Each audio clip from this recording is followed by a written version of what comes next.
Another Bengaluru shocker caught on tape. Sick perverts groping and molesting a woman in Kamanahalli on New Year's Eve. Police have detained 12 men. And 3 days since night of horror on Bengaluru's MG Road, police have no leads and have made no arrests. And in the city of Mumbai, finally a breakthrough in the sensational rape and murder case of the 24-year-old physiotherapist. A month after the incident, police finally round up 2 suspects for questioning.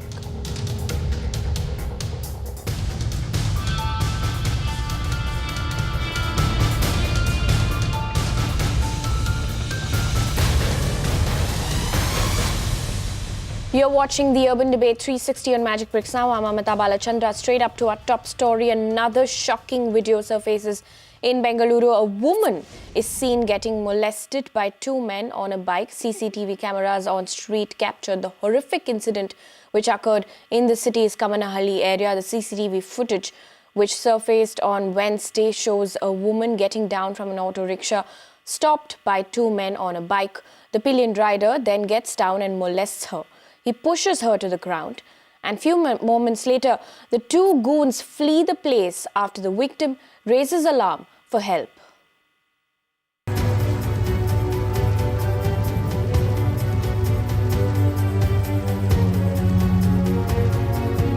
A few hours after a mass molestation took place in the heart of the city, that is MG Road, a woman was groped and mobbed by 2 bike-borne men.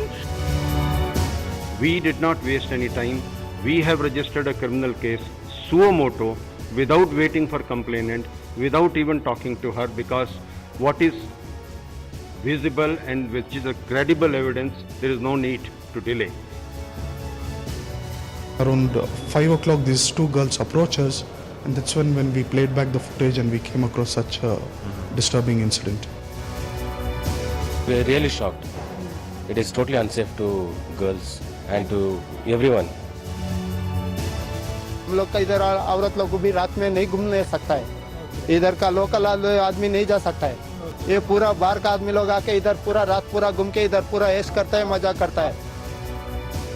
We just want to go have fun, but seeing this thing, it's like it really saddens us.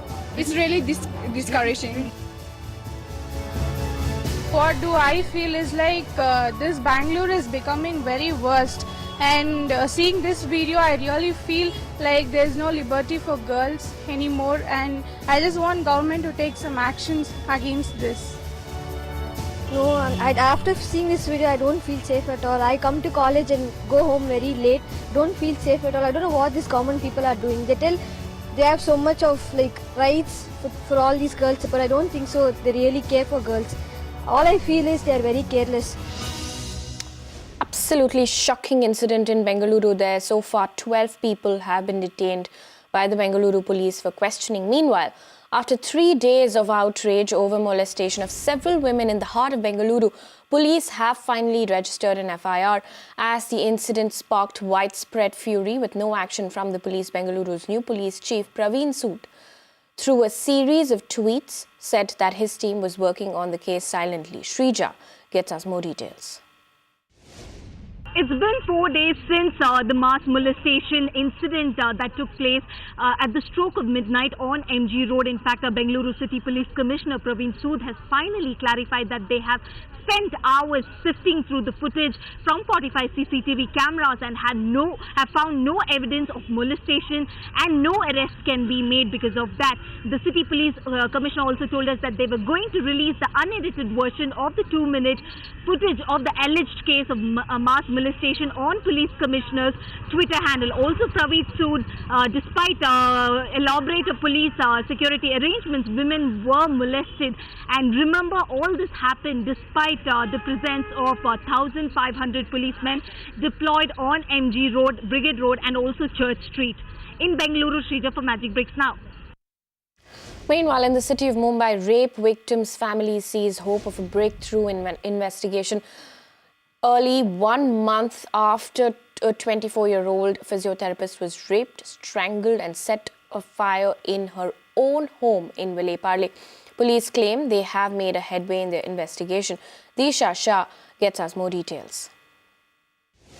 There seems to be some breakthrough in the case of a 24-year-old physiotherapist who was raped and murdered at her own place in Vilepale in Mumbai almost a month back. And for over a month, the police officials were struggling for clues. But the latest what we understand from the investigating officer at Vilepale and the DCP is that they have got hold of 2 suspects and they have already sent their medical and DNA tests for examination. And the reason they tell us is that they are very sure and certain that these 2 suspects might have committed the crime is because they were absconding right from the day 1 of the incident. And they say that once the reports are back, they'll be able to prove that whether they have committed the crime or not. But another important thing to note here is that it's been almost a month now. We have been tracking this case on our channel every single day, and what we understand is that police had questioned and investigated over 500 to 600 people, but still they were struggling for leads and clues. And now with these 2 suspects, they say that they have got some breakthrough in this case, and they have given assurance to the family that they will be able to solve this case in the next couple of days. This is Disha Shah, Film Magic Bricks Now. Well, if the video that's on your screen shocks you right now as the truth about Bangalore, don't be shocked. This is the fear that women in India live with every second of every day. Women's safety in India is a much abused word. Conveniently raked up incidents that happened in Bangalore, Nirbhaya in Delhi, the rape and murder that happened in Mumbai. The uncomfortable truth is that half of this nation's citizens live in fear. They don't know where to go, what to do. They're constantly looking over their shoulders. A woman is raped in India every 22 minutes. The statistics are disheartening. And worse still, we're not getting any sort of confidence from our enforcers of law and the makers of our law. Chaitali, I applaud you for your bravery, and I know that your voice is going to make a lot of other women bolder to come forward and tell their stories and not think it's something on them that they have to hide behind. I wanted to tell that, when this incident happened, I was working and I finished my work and I was going home. And while I saw 2 men coming towards me, so I saw their suspicious looks. So I just moved aside for them to pass, and one of them just groped me in a moment that I couldn't, I did not have my senses that time. I went blank, and when I came to my senses, that I realized that he just tried to grope me. And I started punching him and kicking him, and whatever I could do at that time, I tried. Within that moment, a few bunch of men came and they tried to stop me. The molester was telling the people he did not do anything, he doesn't know me at all. So I got more pissed off because people were stopping me for no reason. I'm so depressed and so very disturbed on hearing what Chaitali has to say. People would expect the police to be proactive, to be sympathetic, to go after the accused, and not to say that since there is no evidence and there is no one who is coming forward, what Chaitali is saying is reason enough for the police commissioner to reduce this in writing and go after the accused. Regard the issue is criminal jurisprudence says deterrence. Law of deterrence is very important. The fear of law has to be there. But it appears in Bengaluru, there was no fear of the police, no fear of the law. And here, police is doing double jeopardy by saying since there were no FIRs, no complaints, hence we are not registering any case and we are not going after the molesters. I would like to tell them that 154 of the CRPC very clearly says that it is not that somebody should come with a complaint to register an FIR. The mere information of an offence or the mere information of a cognizable offence is enough for the police to register an FIR and investigate the case and book the culprit. The people in Delhi, the people in Bengaluru, the people in New York or London, eventually we're all human beings, our fears are the same, our joys are the same, but there is of course a section that disrupts that, and I've always believed the fringe is heard or the fringe is spoken about not because they're the majority and because they're loud, but because they just do things that are completely off the regular radar. Whatever has happened in Bengaluru on 31st Eve or with Chaitali, it is outrageous. And it is happening not only in Karnataka, but pan-India. I don't know what has happened to the consciousness or the sensitivity of such people, such men. When I say people, it means the women also at times who stand as spectators. No, this is what I am saying now. This is not the culture in India. What is the strategy? Our culture tells us to respect women. Meanwhile, demonetization wars continue. On Wednesday, the Reserve Bank of India turned away people in the city of Mumbai. The RBI reportedly refused to accept old currency from people, citing the ordinance passed by the central government. Now, I caught up with a couple of distressed citizens. Listen in. पहले तो मना कर दिया यहाँ, तो मैंने उसको passport दिखाया, तो मैं बोला अमेरिका था, तो उन्होंने अंदर जाने दिया। फिर अंदर जाके मेरी फ़ोटो और फिंगरप्रिंट लिए। फिर मेरा फॉर्म भर के दिया एक ऑफिसर ने, मैं बोला मैं भर नहीं सकता, हैंडीकैप हूँ, उन्हें भर के दिया। फिर एक दूसरे ऑफिसर ने बोले वो वेरीफाई करते, तो उन्होंने उनको दूसरों का कर रहे थे। मैंने बोला मेरा फॉर्म तो आप चेक करिए, आप बैठ जाइए, डिस्टर्ब मत करिए, दिखना नहीं मैं आपको काम कर रहा हूँ। मैं बोला मैं सर हैंडीकैप हूँ, मेरे को प्रॉब्लम है, कुछ भी मेरे को हो सकता, मेरा ब्लड प्रेशर बढ़ सकता। यहाँ सब लोग बैठे हुए, तुमको समझता नहीं क्या, तुम उसका फायदा उठाते क्या? मेरे मोमेडेट को मैंने बोला कि आप रख दीजिए, 6,000 रुपये की बात है, मैं बाद में एक्सचेंज करवा लूँगा जब नॉर्मल हो जाएगा कंडीशन। जब मोदी जी ने यह अनाउंस किया था तभी कंडीशन इतना ख़राब था कि हम लोग ने क्रेडिट लेके घर चलाया है। तो अभी यहाँ पे ये कंडीशंस में अगर ये कंडीशंस नॉर्मल हो गई है तो ये कंडीशंस में उन्होंने ऑर्डिनेंस बुलाया। एक्चुअली मुझे डोंबिवली से मैं इसीलिए आया था काम ऑफिस छोड़ के कि मेरा जो 500 का नोट का 10 नोट है मेरे पास, वो एक्सचेंज हो जाएगा। तो अभी बोल रहे कि नहीं होगा करके, खड़ा ही नहीं कर रहे, वहाँ से भगा दे रहे सीधा। पब्लिक को बोला कि बाबा 31 मार्च तक हम लोग देंगे करके, क्यों टीवी पे बोला? नहीं बोलना चाहिए था ना, ये अभी बात क्लियर करनी चाहिए नरेंद्र मोदी ने।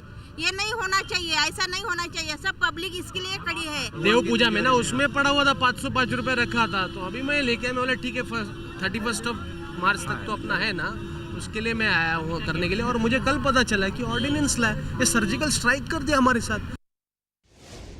The Reserve Bank of India, they're turning away people, saying that old currency notes, 500 and 1,000 rupee defunct notes that have been rendered illegal right now, will not be accepted. Remember earlier, the government had said that post the 31st of December, the self-set deadline of the government, till the 31st of March, people were allowed to exchange their old notes with the RBI. But now, of course, the RBI has shut doors to people. People are distressed, extremely distressed people. They're saying that they have absolutely no idea what they're going to do.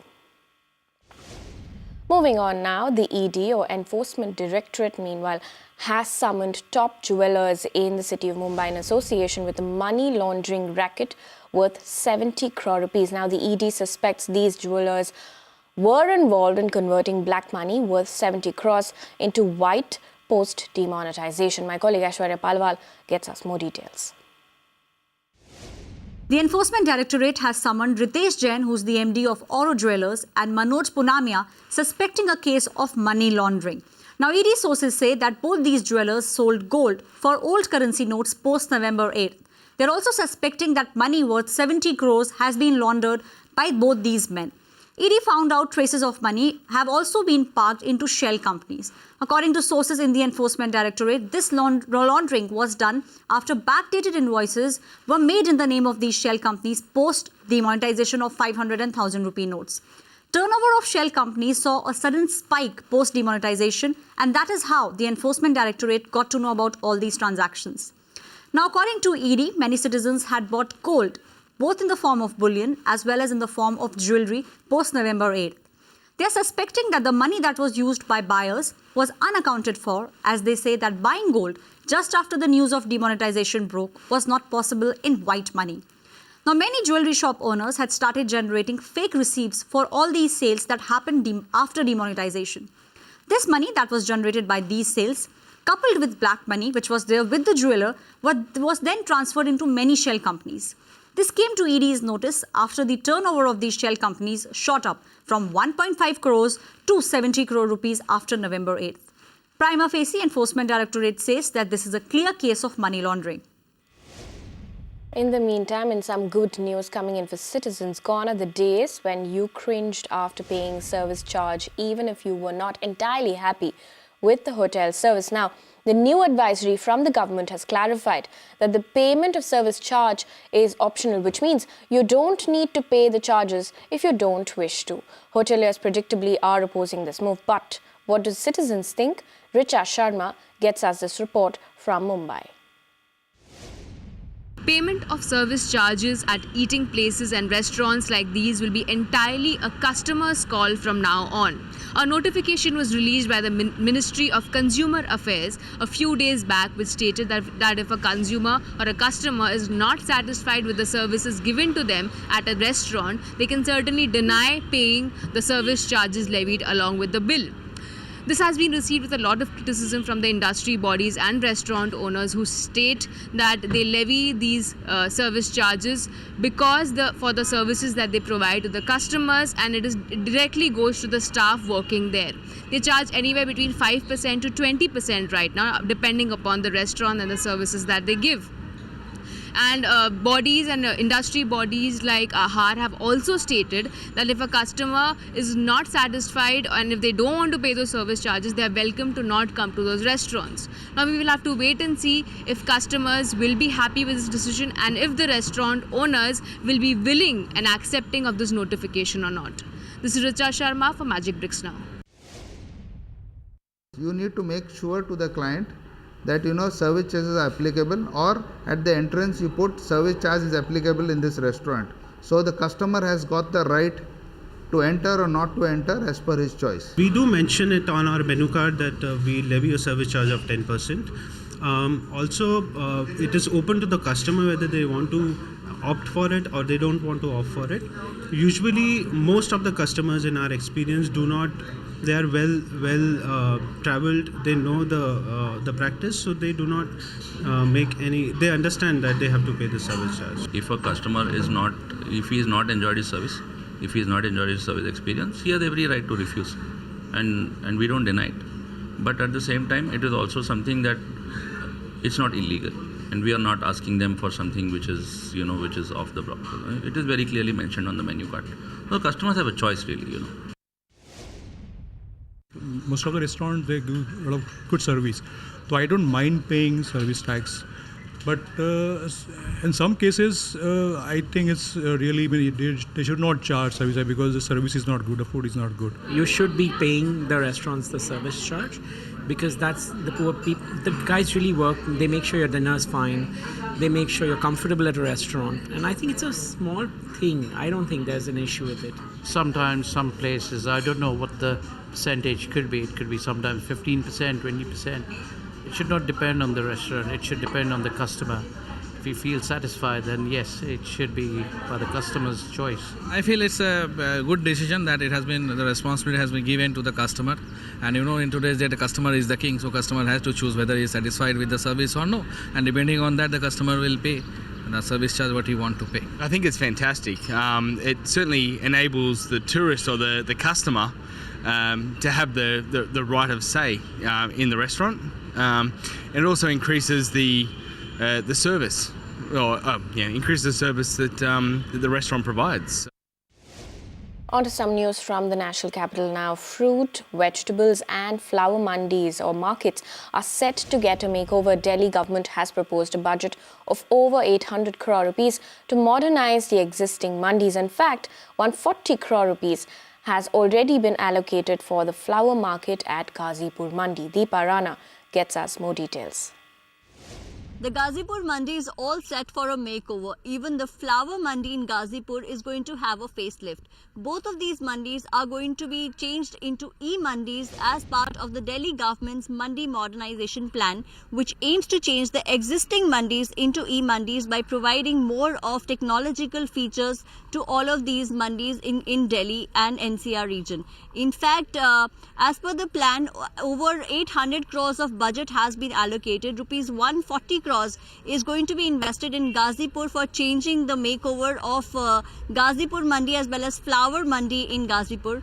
Part of the plan is also that a new Mandi is going to be set up in the South Delhi area, in South Delhi's Khanpur Tikri area, and also the Azadpur Mandi will also be having a makeover in terms of having more of shops over there. Around 120 shops are going to come up in all of these mandis. New shops are going to come up. In fact, in the Flower Mandi of Gazipur, at least a 3-story building is also going to be constructed, and technological advancements are going to be added in these mandis. For example, cold storage facilities are going to be provided. In fact, point of sale machines are also going to be installed over here for e-payment, and in fact making the process of trade and business more transparent and adding more transparency and accountability in the way the business is being run in these mandis. This has been proposed so far by the Delhi government. It remains to be seen how the Delhi government is going to plan to revamp all of these mandis and how the business is going to transform in these mandis as per what it is right now. देखिए फ़ायदे की बात, अगर जो जिनके licence वगैरह नहीं है तो उनको तो फ़ायदा होगा कि उन्हें एक दुकान अलॉटमेंट कर दिया जाएगा, तो उनकी एक अपनी शॉप होगी। और रही बात बाकी नुकसान उन लोगों को भी हो सकता है जिनके ऑलरेडी लाइसेंस हैं, जिनके पास कस्टमर ऑलरेडी जुड़ा हुआ है, तो उन लोगों को नुकसान भी थोड़ा बहुत उठाना पड़ सकता है। वो तो जब होगा, जब काम होगा, जब भी ट्रांसफ़र होगा। जब काम ही नहीं है, हाथ पाथ रख के बैठे, धंधा नहीं है कुछ भी, सुबह से 4 कट्टे बिके, बताओ क्या कर ले। हाँ, अगर कोल्ड स्टोरेज वगैरह की अगर सुविधा मिले तो हो सकता है कि कुछ फ़र्क पड़े।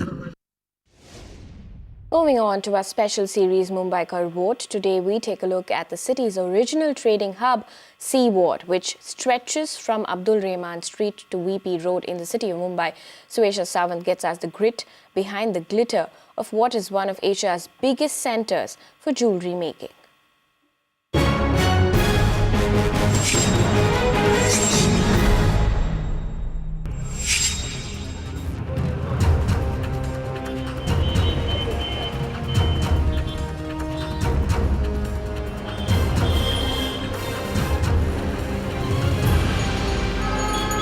This is where Mumbai traces its trading routes.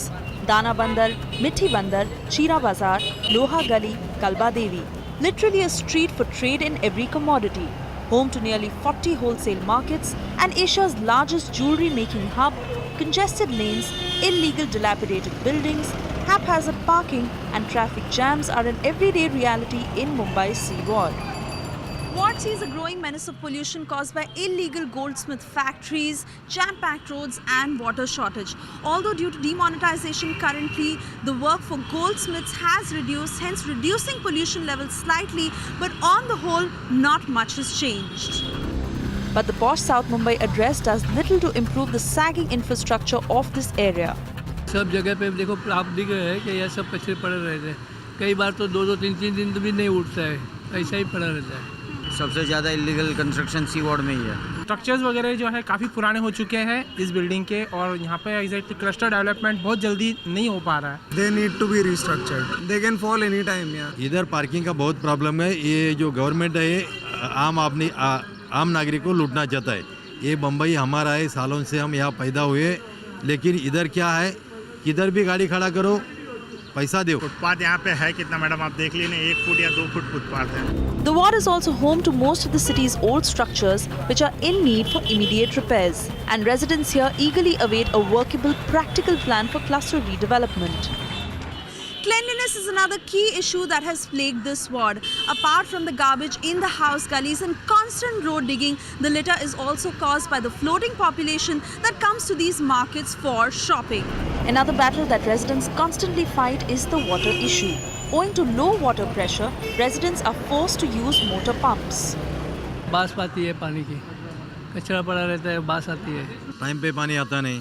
इधर का जो कचरा उठाने का ऊपर से झाड़ू मार के जाते, खाली नाम के लिए, दिखने के लिए, काम कोई करता नहीं। या ठेकेदार चुने हुए हैं, वो कमीशन बेस पे, वो ठेकेदार अपना ऊपर जो उनका जो है कारपोरेटर उसको कमीशन देता है, बात खत्म, काम किया न किया। The two biggest fears the residents of Ward C have are a building collapse and fire. Unlike the other 23 administrative wards of the BMC in Mumbai, this is the only ward that does not have a fire station of its own. In fact, Kalba Devi and Girgaon are soon to get 2 new stations under the Metro 3 project. But in spite of the infrastructure development picking up in this ward, the residents who've been living here for decades continue to suffer from basic civic problems.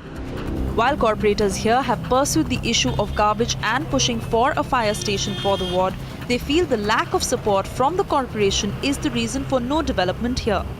यहाँ पे basic issue है house गली, तो 2 बिल्डिंगों के बीच में रहती है. बेसिक उसके अंदर ड्रेनेज सिस्टम और पानी की लाइनें रहती है, पर यहाँ बहुत सालों से यहाँ पे कचरा डालने का सिस्टम है, जिसको फॉलो कर करके मैंने इतना कम करवाया है. पर मैं कहती हूँ कि अभी शायद बहुत साल लग जाएंगे लोगों को अवेयरनेस आने में. C ward is very congested and there is not an inch of space in my area, and we have very close by fire station Memanwada Fire Brigade, which is very close to my area. As regards C ward, unfortunately there is no plot of land where this fire station could be built, Following de-elimination, the boundaries for the electoral wards has changed, reducing the number of electoral wards from 4 to 3. This has hugely impacted the dynamics for the contesting parties as their voter profile has changed from their earlier strongholds. But only the BMC elections 2017 will tell who the Janta finally chooses to vote for. This is Suesh Asawant for Magic Bricks Now.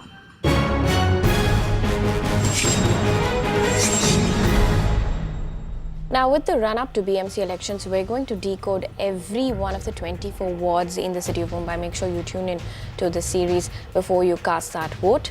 It's a wrap on the Urban Debate 360. Stay tuned to Magic Bricks Now for more news and updates.